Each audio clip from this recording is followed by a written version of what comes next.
So once upon a time, there was this show about fairy tales that went to season 7. Congratulations. Thank you so much. When you've been on since the beginning, when you signed on, did I'm you a veteran. expect season 7? No, I didn't. I always thought we would just do 6 seasons, but this is amazing. Like, I'm so grateful. We have a lot of new stories that we're telling, and it has a whole different vibe to it. We're now Friday nights, which I think gives us a little more room to kind of try new things as well, and maybe it can be a bit darker. Even visually, it looks a little different. Okay. So That plays well with your character, the yes. darker side. Yes. Now, in the realm of Once Upon a Time, who is the baddest apple of the bunch? Is it you, or maybe the new witch that will be in season 7, or Rumpelstiltskin? Well, I feel like Rumpelstiltskin's always like up to no good, and he's, you know, he's always meddling, and he always has his hands in something, and you don't really know what is going on. He has a lot of secrets. My character has evolved so much over the years. You know, for the first few seasons, I played this horrible villain for so long, and then she starts to evolve, and then we got to experience the Evil Queen in flashback. So you still got that, you know, the delicious villain that people love, the Evil Queen. So she's still there, but in this new chapter or new book, we are in Hyperion Heights in Seattle. We are cursed, and we don't know who we are, and so my character isn't even named Regina. Oh, this is big. Okay, so introduce us to the new. I can't tell you who she is. I can kind of tease, but I can't tell you her name. But she is a bar owner, so she works behind a bar, and she has curly hair. She's out of the pantsuits.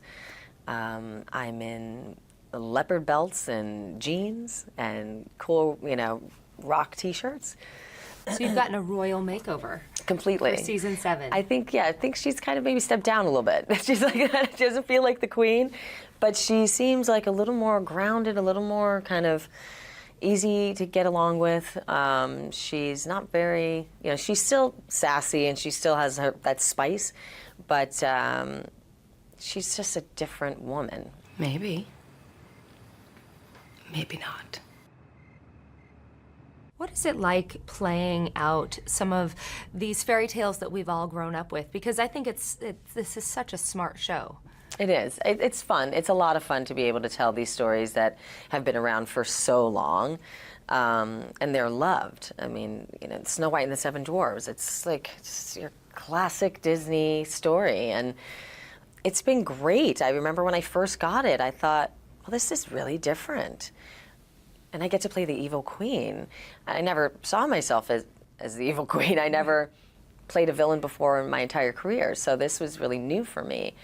But I love what we're able to do with these characters, and you know, that's the beauty about television, because you have so much time to tell these stories. So these characters have time to develop and evolve. And mine has really, you know, turned around for the better, I think. She's grown up quite a bit. You have done a really good job of showing a vulnerable side to the Evil Queen, that it's like, even though she does, in some seasons, has done some really bad things, there's still an element that you're somewhat rooting for her, you know, to stay with the good. I know a lot of people forget that she slaughtered villages and village after village after village and hurt a lot of people. But I think why she's so compelling is because she's always trying to be better. And, you know, there's a lot of remorse. She's made amends over the years. She even split herself, and I was last season in a lot of scenes with myself as the Evil Queen and Mayor Regina.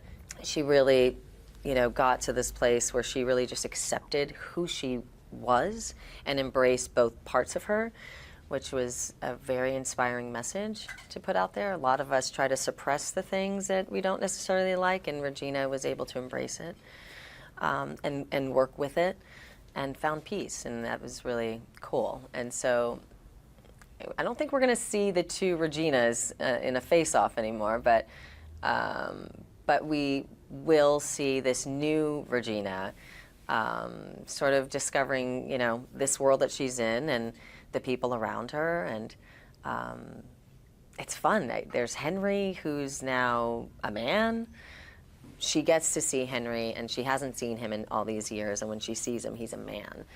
And that's very jarring for her. So I'm learning how to sort of work with now this man, Andrew Weston, you know, and Jared and I have known each other, I've known him since he was 10, so it's really cool. It's a little bit of like life imitating art. I'm getting used to him, and Regina's also getting used to this man, so it's really cool. Lots of changes in season Lots of 7. changes.